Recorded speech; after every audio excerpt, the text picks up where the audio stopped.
जब इतिहास के पन्नों में वीरता की मिसाल ढूंढी जाती है तो एक नाम स्वर्ण अक्षरों में चमकता है, छत्रपति शिवाजी महाराज। एक ऐसा योद्धा जिसने मुगलों की ताकत को चुनौती दी, एक ऐसा राजा जिसने हिंदवी साम्राज्य का सपना देखा और उसे हकीकत बनाया। तलवार से नहीं, नीति और साहस से जीता गया हर युद्ध। यह सिर्फ एक राजा की कहानी नहीं, यह एक विचार की क्रांति है जो आज भी हर भारतीय के दिल में धड़कती है। तो नमस्कार दोस्तों, मैं डॉक्टर रविंद्र मीना आज आपके लिए लेकर आया हूँ छत्रपति शिवाजी की कहानी। 19 फरवरी 1630 महाराष्ट्र के पुणे जिले में स्थित शिवनेरी दुर्ग, यहीं जन्म हुआ एक ऐसे बालक का जिसने आगे चलकर पूरे भारत में स्वराज्य की ज्योति जलाई। उसका नाम था शिवाजी। शिवाजी के पिता शाहजी भोसले बीजापुर सल्तनत के सेनानायक थे, लेकिन वो अधिकांश समय दक्षिण भारत के युद्धों में व्यस्त रहते थे। शिवाजी की जीवन की असली निर्माता बनी उनकी माताजी मातोश्री जीजाबाई। जीजाबाई न केवल धर्म परायण थी बल्कि एक अत्यंत बुद्धिमान, दूरदर्शी और वीरता से परिपूर्ण स्त्री थी।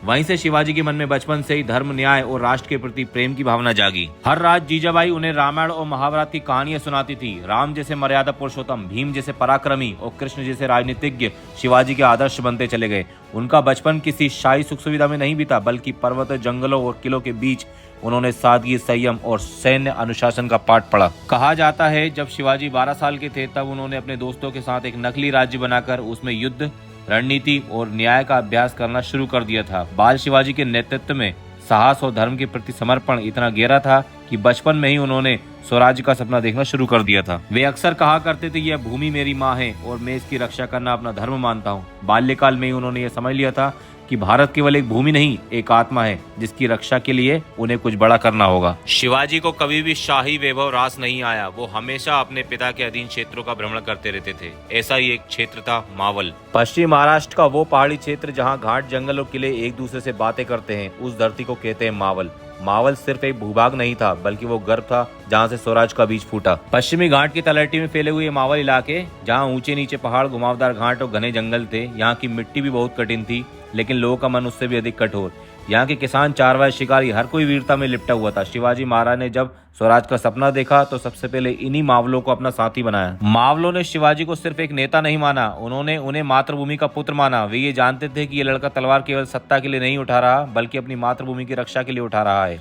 जब शिवाजी ने तोरण और राजगढ़ जैसे किले जीतने की योजना बनाई तब उन्हीं मावलों ने रात दिन जंगलों में रास्ते बनाए, खेत छोड़कर तलवार थामी और हर युद्ध में बन गए शिवाजी की अदृश्य सेना। मावलों को पहाड़ों का ऐसा ज्ञान था जैसे वे अपने शरीर को जानते हों। शिवाजी ने इस प्राकृतिक ताकत का उपयोग कर मुगलों और बीजापुर सल्तनत के खिलाफ गढ़गोरिल्ला युद्ध की नींव रखी। रात के अंधेरे में मावल शत्रु की छावनी में पहुंचकर हमला करते और फिर पहाड़ों में गायब हो जाते थे। शिवाजी कहते थे, मेरा सबसे बड़ा किला मेरे मावल हैं। इसी बीच शिवाजी अब किशोर हो चुके थे। उनकी आंखों में अब सिर्फ कहानियां नहीं थी, अब उनमें एक लक्ष्य था, स्वराज्य की स्थापना का लक्ष्य। सिर्फ 15 साल की उम्र में शिवाजी ने इतिहास की वो पहली ईंट रखी जिस पर आगे चल के मराठा साम्राज्य खड़ा हुआ। तोरण किला पश्चिमी घाट की ऊंचाई पर बसा हुआ, मजबूत और विशाल लेकिन उपेक्षित। यह किला बीजापुर सल्तनत के अधीन था, लेकिन वहां की सुरक्षा अत्यंत कमजोर थी। शिवाजी ने अपने कुछ भरोसेमंद मावलों के साथ योजना बनाई और रात के अंधेरे में उन्होंने दुर्ग की चढ़ाई की। बिना किसी बड़े युद्ध के तोरण अब शिवाजी के अधीन था। जब शिवाजी ने किले के भीतर कदम रखा तो उन्होंने देखा कि यह किला न केवल रणनीतिक रूप से महत्वपूर्ण है बल्कि विशाल, ऊंचा और सम्मान के योग्य है। इसलिए उन्होंने इसका नाम रखा प्रतापगढ़, क्योंकि यही उनकी पहली जीत का प्रतीक भी था। तोरण की जीत के बाद शिवाजी रुकने वाले नहीं थे। अब उन्होंने नजर डाली राजगढ़ और कोंढाना के किले पर। उन्होंने युद्ध नहीं बल्कि चतुराई से इन किलों को जीता, स्थानीय लोगों से मित्रता की, सैनिकों को प्रभावित किया और धीरे धीरे एक के बाद एक किला मराठा साम्राज्य के अधीन होता चला गया। शिवाजी ने अब तक यह समझ लिया था कि मुगलों और बीजापुर सल्तनत जैसी ताकतों से सीधे युद्ध में जीतना मुश्किल होगा। इसलिए उन्होंने शुरू किया गढ़गोरिल्ला युद्ध, यानी पहाड़ियों, जंगलों और सकरे रास्तों का इस्तेमाल कर दुश्मन पर अचानक आक्रमण करना। यही शैली आगे चलकर शिवाजी की सबसे बड़ी ताकत बन गई। बीजापुर के सुल्तान को जब इस विद्रोह की खबर लगी तो उन्होंने शिवाजी के पिता शाहजी भोसले को दरबार में तलब किया। शाहजी भोसले ने कहा, मेरा पुत्र मेरी बात नहीं सुनता, आप चाहे तो उसे सजा दे सकते हैं। इसके बाद सुल्तान ने उन्हें कुछ समय के लिए कैद कर लिया। शिवाजी को अपने पिता को छुड़वाने के लिए बादशाह शाहजहां के साथ समझौता करना पड़ा। शिवाजी ने शाहजहां को एक पत्र लिखा जिसमें कहा गया कि हम मुगलों के साथ काम करने की मंशा रखते हैं। शाहजहां इस बात से बड़ा खुश था। उन्होंने आदिल शाह को पत्र लिखकर शिवाजी के पिता को रिहा करने का आदेश दिया। इस समझौते में शिवाजी को भी अपना सिंहगढ़ का किला आदिल शाह को देना पड़ा। इसके बाद 7 साल शिवाजी ने शांति से बिताए, यानी कि कोई अटैक किसी भी किले पर नहीं किया। 7 साल की ये शांति 1656 में भंग हुई। इस बार शिवाजी के निशाने पर था था महाबलेश्वर पहाड़ के नजदीक जावली का किला। जावली घाटी चारों ओर से ऊंचे पहाड़ों से घिरी घने जंगलों से ढकी हुई और बीचों बीच स्थित था जावली का किला, जिसे उस समय चंद्रराव मौर्य नामक सरदार नियंत्रित करते थे। शिवाजी जानते थे जब तक जावली उनके अधीन नहीं आता तब तक स्वराज का विस्तार सीमित रहेगा। शिवाजी ने जावली जीतने के लिए केवल तलवार नहीं बल्कि नीति और रणनीति दोनों का प्रयोग किया। उन्होंने चंद्रराव मौर्य को मित्रता का प्रस्ताव भेजा, उन्हें रायगढ़ बुलाया और वहीं से शुरू हुआ एक ऐसा अध्याय जिसे इतिहासकार राजनीतिक चातुर्य और सैन्य दृष्टि की मिसाल मानते हैं। कुछ इतिहासकार ऐसा मानते हैं कि मौर्य को कैद कर लिया गया था, कुछ इतिहासकार मानते हैं कि शिवाजी ने उनका वध कर दिया था। इस पर मतभेद है, लेकिन परिणाम एक ही था, जावली अब मराठा साम्राज्य का हिस्सा बन चुका था। जावली किले की विजय से शिवाजी को जो सबसे बड़ी उपलब्धि मिली वो थी पश्चिमी घाट की परछाइयों में लड़ने की शक्ति। जावली का क्षेत्र बाद में गढ़गोरिल्ला युद्ध की प्रयोगशाला भी बना। यहीं से उनके मावले घने जंगलों में अभ्यास करते और यहीं से शुरू होती थी वे योजनाएं जो आगे जाकर मुगलों को धूल चटाने वाली थी। इसके बाद में ही 1656 में औरंगजेब ने बीजापुर पर कब्जे के लिए मुहिम छेड़ी। शिवाजी ने उस हमले को विफल किया। औरंगजेब ने उन्हें ढूंढकर मौत के घाट उतारने का फरमान दे डाला। कई महीनों तक मुगल सैनिक शिवाजी का पीछा घने जंगलों में करते रहे, लेकिन सैनिकों को सफलता नहीं मिली। आखिरकार मुगल सैनिकों ने उनका पीछा करना छोड़ दिया। इसके बाद शिवाजी ने काफी समय घने जंगलों में बिताए। इस भागम भाग के बाद शिवाजी ने राजनीतिक मजबूरी मानते हुए औरंगजेब के साथ समझौता किया। समझौते की पहल में शिवाजी ने औरंगजेब को पत्र लिखकर ये मांग की थी कि मराठाओं द्वारा जो पुश्तैनी जमीन जिन पर मराठाओं का कब्जा है उसे पक्का कर दिया जाए। इसके अलावा 500 शूरवीर सैनिक देने का, औरंगजेब के क्षेत्र को सुरक्षित रखने का वादा भी शिवाजी ने औरंगजेब से किया था। औरंगजेब ने भी शिवाजी के इस पत्र का जवाब दिया और कहा, तुम्हारे गुनाह बहुत ज्यादा हैं, पर तुमने मुगल सल्तनत की भलाई में काम करने की सोची है, इसलिए तुम्हारे गुनाह माफ कर दिए जाएंगे। इसके अलावा औरंगजेब ने कहा कि बीजापुर का वो किला जिस पर तुमने कब्जा किया वो तुम्हारे पास ही रहेगा, हम उसे वापस नहीं लेंगे। शिवाजी और औरंगजेब दोनों एक दूसरे पर भरोसा नहीं करते थे। आगरा जाने से पहले औरंगजेब ने शिवाजी को पहाड़ी चूहे का नाम दिया था। इधर इन सबके बीच बीजापुर की सल्तनत पूरी तरीके से हिल चुकी थी। छोटे छोटे किलों पर एक मराठा योद्धा की छाया फैल रही थी जिसका नाम था शिवाजी भोसले। बीजापुर का सुल्तान अब घबरा गया था। उसे भेजना पड़ा अपने सबसे क्रूर सेनापति को, जिसका नाम सुनते ही दुश्मनों की रूह कांप जाती थी, सूबेदार अफजल खान। अफजल खान को एक आदेश के साथ भेजा गया था, शिवाजी को जिंदा या मुर्दा लाओ। जैसे ही अफजल खान महाराष्ट्र पहुंचा उसने सबसे पहले वहां के तुलजा भवानी मंदिर को तोड़ना चालू किया। उसने धार्मिक स्थलों को नष्ट कर जनता के दिल में खौफ भरना चाहा, लेकिन वो भूल गया था जिसे वह डराना चाह रहा था वो था शिवाजी, जिनकी मां ने उन्हें जगदम्बा की तलवार थमाकर बड़ा किया था। शिवाजी ने प्रतिशोध नहीं लिया बल्कि रणनीति बनाई। उन्होंने अफजल खान को संदेश भेजा कि चलो हम दोनों नेता मिलकर बातचीत करते हैं। स्थान तय हुआ, प्रतापगढ़ की तलहटी में एक शिविर। शर्त रखी गई, दोनों केवल दो अंगरक्षकों के साथ आएंगे और हथियार नहीं लाएंगे। घना जंगल, चारों तरफ पहाड़ी चुप्पी। शिवाजी पहुंचे समय से कुछ पहले, छोटे कद, शांत चेहरे और सरल पोशाक में, लेकिन अंदर छुपा था रण का देवता।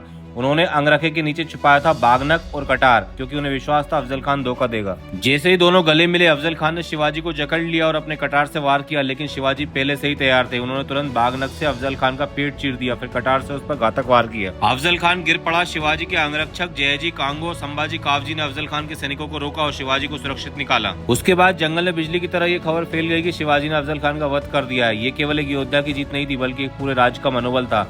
इसके बाद मराठों ने अफजल खान की सेना पर हमला किया और पूरी बीजापुर की टुकड़ी को तितर-बितर कर दिया। इसके बाद साल था 1660। औरंगजेब का दिमाग सुलग रहा था। बीजापुर और गोलकोंडा को छका चुका एक नाम जिसने मुगल साम्राज्य के पैरों के नीचे की जमीन हिला दी थी, छत्रपति शिवाजी महाराज। अब औरंगजेब ने अपना सबसे अनुभवी सेनापति भेजा, शाइस्ता खान, मुगल दरबार का रिश्तेदार, चालाक और कुशल सेना नायक। उसे भेजा गया था सिर्फ एक मिशन के लिए, शिवाजी को कैसे भी करके मिटा देना है। शाइस्ता खान पुणे पहुंचा। शिवाजी का जहां जन्म हुआ था उनके किलों और लोगों के बीच उसने वहीं डेरा डाल लिया, लाल महल में, जहां कभी शिवाजी ने बचपन बिताया था। यह किसी आम सैन्य कदम जैसा नहीं था, यह एक भावनात्मक चोट थी। शिवाजी को गुस्सा आया, लेकिन उन्होंने सीधा युद्ध नहीं किया। उन्होंने युद्ध नहीं बुद्धि का सहारा लिया। जब शत्रु शक्तिशाली हो तो वहां वार करो जहां उम्मीद ना हो। शिवाजी ने अपने मावलों के साथ योजना बनाई। उन्होंने फैसला किया कि वे शाइस्ता खान पर हमला करेंगे, वो भी उसके ही निवास यानी कि लाल महल में। शिवाजी केवल 400 मावलों के साथ रात के अंधेरे में पुणे में चुपचाप तरीके से दाखिल हो गए। रात का तीसरा पहर, शहर सो रहा था और लाल महल में उत्सव का माहौल था। उत्सव इसलिए क्योंकि शाइस्ता खान की बहन का जन्मदिन था। शिवाजी और उनके मावले एक एक कर भीतर घुसे, मालियों और सेवकों का रूप धारण कर। कुछ ही मिनटों में मुगलों के महल में तलवारों की चमक और चित्कार गूंजने लगी। शिवाजी सीधे उस कक्ष में पहुंचे जहाँ शाइस्ता खान सो रहा था। अचानक वार किया, शाइस्ता खान का एक हाथ कट गया, लेकिन अफसोस वो खिड़की से कूदकर भाग निकला। शिवाजी ने उसे मारा नहीं, पर उसे ऐसा जख्म दे दिया कि वो जिंदगी भर शर्म से जीता रहा। जब सुबह मुगल सेनाएं जागी तब तक शिवाजी और उनके मामले गायब हो चुके थे। दिल्ली से लेकर दक्कन तक सभी दरबारों में सिर्फ एक चर्चा, शिवाजी ने मुगल सुरक्षा को ठेंगा दिखा दिया। आपने सर्जिकल स्ट्राइक के बारे में बहुत सुना होगा, लेकिन शायद आप ये नहीं जानते होंगे कि भारत की पहली सर्जिकल स्ट्राइक यही थी। इसके बाद औरंगजेब आग बबूला हो गया। शाइस्ता खान को तुरंत गुस्से में बंगाल भेज दिया गया। वो सेनापति जो शिवाजी को पकड़ने आया था अब जीवन भर शर्म के साथ जी रहा था। साल था 1664। मुगल साम्राज्य की शान सूरत अरब और यूरोप से आने वाले व्यापार का सबसे अमीर बंदरगाह, जहाँ सोना चांदी और हीरे बहते थे। लेकिन उस चकाचौंध के पीछे चल रहा था एक संघर्ष, स्वराज्य का संग्राम, और उसी स्वराज्य की मशाल लेकर उभरे थे छत्रपति शिवाजी, और इस बार निशाना था सूरत का खजाना। औरंगजेब दक्षिण में शिवाजी को दबाने की कोशिश कर रहा था। मुगल सेना बार बार शिवाजी के किलों पर हमला कर रही थी, पर शिवाजी जानते थे अगर दुश्मन को झुकाना है तो उसके धन पर वार करो। शिवाजी ने अपने मावलों के साथ गुप्त रूप से यात्रा शुरू की। घने जंगल नदी पार कर जनवरी 1664 में वे सूरत पहुंच गए। शिवाजी के आने की भनक किसी को नहीं लगी। 19 जनवरी को शिवाजी ने सूरत पर अचानक धावा बोल दिया। शहर के अमीरों गवर्नरों की हालत खराब हो चुकी थी। मुगल अधिकारी इनायत खान डर के मारे भाग निकला, लेकिन शिवाजी का आदेश स्पष्ट थे, मंदिर मस्जिद या आम जनता को कोई नुकसान नहीं पहुंचना चाहिए। सिर्फ अमीर मुगल, सेठ साहूकार और विदेशी व्यापारियों से ही धन लिया जाए। 3 दिन तक शिवाजी की सेना सूरत की हवेलियों, गोदामों और व्यापारिक घरों से सोना चांदी, रत्न और कपड़े इकट्ठा करती रही। 3 दिन बाद शिवाजी बिना किसी हानि के हजारों तोला सोना लेकर सफलतापूर्वक वापस लौटे। यह धन स्वराज की सेना, किले और जनता के काम आया। शिवाजी ने यह साबित कर दिया, युद्ध केवल तलवार से नहीं बल्कि बुद्धि और नीति से भी जीता जाता है। साल था 1665। एक ओर थे मराठा स्वराज्य के संस्थापक छत्रपति शिवाजी महाराज, दूसरी ओर थे मुगल सम्राट औरंगजेब के शक्तिशाली सेनापति राजा जयसिंह प्रथम। दक्षिण भारत में सत्ता की लड़ाई अब रणनीति और संवाद की ओर बढ़ रही थी। शिवाजी लगातार मुगलों और बीजापुर के किलों पर आक्रमण कर रहे थे। उनकी सेना तेज, चतुर और अडिग थी। औरंगजेब परेशान हो चुका था। शिवाजी को रोकने के लिए उसने भेजा राजपूत सेनापति जयसिंह को, जो सिर्फ तलवार के लिए नहीं बल्कि अपनी बुद्धिमत्ता और कूटनीति के लिए भी जाने जाते थे। जयसिंह ने मुगल सेना के साथ शिवाजी के प्रमुख किलों को घेर लिया। पुरंदर का किला सबसे बड़ा निशाना बना। शिवाजी को आभास हो गया अगर युद्ध लंबा चला तो जनता और सैनिकों की हानि निश्चित है। उन्हें चाहिए था एक ऐसा रास्ता जिसमें सम्मान भी बचे और स्वराज्य भी। शिवाजी और जयसिंह की मुलाकात हुई। 2 योद्धा अब आमने सामने थे, लेकिन जयसिंह ने शिवाजी का पूरा सम्मान किया, उन्हें स्वराज्य का रक्षक माना। जयसिंह ने सुझाव दिया, अगर आप औरंगजेब से मिलें तो साम्राज्य में आपको एक ऊंचा स्थान मिल सकता है। यह कोई हार नहीं बल्कि एक राजनीतिक संवाद था। इसी बातचीत का नतीजा थी पुरंदर की संधि, ट्रीटी ऑफ पुरंदर 1665। शिवाजी ने अपने 35 किलों में से 23 किले मुगलों को दे दिए और अपने बेटे संभाजी के साथ औरंगजेब के दरबार में आने पर सहमति दे दी। साल था 1664। एक ओर थे औरंगजेब मुगल सम्राट, दूसरी ओर थे मराठाओं का शेर छत्रपति शिवाजी महाराज। बीजापुर और मुगलों से कई किले जीतने के बाद अब शिवाजी सीधे आगरा में औरंगजेब से मिलने जा रहे थे, पर यह कोई आम भेंट नहीं थी, यह एक ऐतिहासिक टकराव था। पुरंदर की संधि के बाद राजा जयसिंह ने सुझाव दिया कि शिवाजी को औरंगजेब के दरबार में बुलाया जाए, उन्हें सम्मान दिया जाए और मुगल सेवा में लिया जाए। शिवाजी ने इस प्रस्ताव को स्वीकार किया, राजनीति के तहत शांति बनाए रखने के लिए, लेकिन उन्हें पता नहीं था कि दिल्ली में तख्त पर बेटा बादशाह किसी और ही चाल में लगा है। 12 मई 1666 शिवाजी और उनके पुत्र संभाजी आगरा दरबार पहुंचे। औरंगजेब का दरबार सजा हुआ था, पर शिवाजी को वहां तीसरे दर्जे के सरदारों के साथ खड़ा किया गया। ये एक स्वतंत्र राजा का अपमान था। शिवाजी ने विरोध किया। उन्होंने खुले शब्दों में कहा, मुझे ये अपमान स्वीकार नहीं। और तब औरंगजेब ने आदेश दिया, इसे नजरबंद कर दो। शिवाजी को उनके निवास में कैद कर दिया गया। किसी से मिलने की भी अनुमति नहीं थी। हर गतिविधि पर निगरानी होती थी, लेकिन शिवाजी ने हार नहीं मानी। उन्हें पता था तलवार से नहीं तो बुद्धि से ही रास्ता बनाना होगा। शिवाजी ने बीमार पड़ने का नाटक शुरू किया। हर दिन मंदिरों और ब्राह्मणों को फल और मिठाइयां भेजी जाती थी। बड़े बड़े टोकरे निकलते थे और धीरे धीरे सैनिकों की चौकसी भी कम होती चली गई। एक दिन शिवाजी स्वयं ही एक टोकरा बन गए। उनका पुत्र संभाजी भी दूसरे टोकरे में। टोकरों को बिना जांच के बाहर ले जाया गया। शिवाजी मुगलों के सबसे सुरक्षित किले से बिना लड़ाई भाग निकले। शिवाजी और संभाजी ने वेश बदल लिए, कभी साधु कभी व्यापारी। वे उत्तर भारत से गुप्त मार्गों से गुजरते हुए दक्षिण की ओर लौटने लगे। हर मोड़ पर मौत थी, हर कदम पर जासूस, लेकिन शिवाजी ने कभी पीछे नहीं देखा। कुछ ही दिनों में शिवाजी महाराज सुरक्षित राजगढ़ किले पहुंच चुके थे। औरंगजेब अचंभित था। पूरे मुगल दरबार की आंखों में धूल झोंककर शिवाजी चुपचाप इतिहास की सबसे बड़ी चमत्कारी वापसी कर चुके थे। 6 जून 1674 रायगढ़ का किला, हिंदवी स्वराज्य का स्वप्न अब साकार होने वाला था। छत्रपति शिवाजी महाराज, वो वीर जो मुगलों और सुल्तानों से लड़कर 200 से भी ज्यादा किले जीत चुके थे, अब आधिकारिक रूप से स्वराज्य का सम्राट बनने जा रहे थे। काशी से बुलाए गए विद्वान गागा भट्ट ने वेद मंत्रों के साथ शिवाजी का राजतिलक किया। स्वर्ण मुकुट उनके मस्तक पर सजा, तोपों की गड़गड़ाहट गूंजी, ढोल ताशों से रायगढ़ गूंज उठा। जनता ने जय घोष किया, जय भवानी जय शिवाजी। अब साल था 1677। छत्रपति शिवाजी महाराज ने महाराष्ट्र में स्वराज की नींव मजबूत कर दी थी। अब उनकी दृष्टि थी दक्षिण भारत पर, यानी कि कर्नाटक पर। यह कोई लूटपाट का युद्ध नहीं था, बल्कि एक राजनीतिक, सैन्य और सांस्कृतिक अभियान था जिसका उद्देश्य था हिंदवी साम्राज्य का विस्तार। कर्नाटक क्षेत्र उस समय बीजापुर सल्तनत और मुगल साम्राज्य के बीच फंसा हुआ था। बीजापुर कमजोर पड़ चुका था और औरंगजेब दक्षिण की ओर बढ़ने की तैयारी में था। शिवाजी ने कर्नाटक की रियासतों को मुगल अधिपत्य से मुक्त कराने का बीड़ा उठाया। इसमें एक निजी कारण भी था। उनके पिता शाजी राजे की जागीर भी वहीं थी और उस पर अन्य लोग अधिकार जमाए बैठे थे। शिवाजी ने अपने सेनापति महाराज हम्बीराव मोहिते और भाई इकोजी के साथ मिलकर दक्षिण की ओर कूच किया। वेल्लोर का किला, जिंजी दुर्ग, वेलगाम और इन सभी जगहों पर शिवाजी की रणनीति, तेज गति, वीरता ने दुश्मनों को चौंका दिया। कई स्थानीय सरदारों ने शिवाजी को स्वेच्छा से समर्थन भी दिया, क्योंकि वे भी मुगल और आदिलशाही के अत्याचारों से त्रस्त थे। कर्नाटक अभियान ने साबित कर दिया कि शिवाजी सिर्फ एक योद्धा नहीं, बल्कि भारत को एक सूत्र में जोड़ने वाले स्वराज्य के निर्माता थे। उनकी दूरदर्शिता ने दक्षिण से उत्तर तक एक स्वतंत्र भारत की नींव रखी। शिवाजी महाराज को हम योद्धा, राजा और रणनीतिकार के रूप में जानते हैं, लेकिन उनके भीतर एक पुत्र, पति और पिता भी था जो अपने परिवार से बेहद प्रेम करता था। शिवाजी महाराज की पहली पत्नी थी साईबाई, जिन्हें उन्हें पुत्र संभाजी हुए।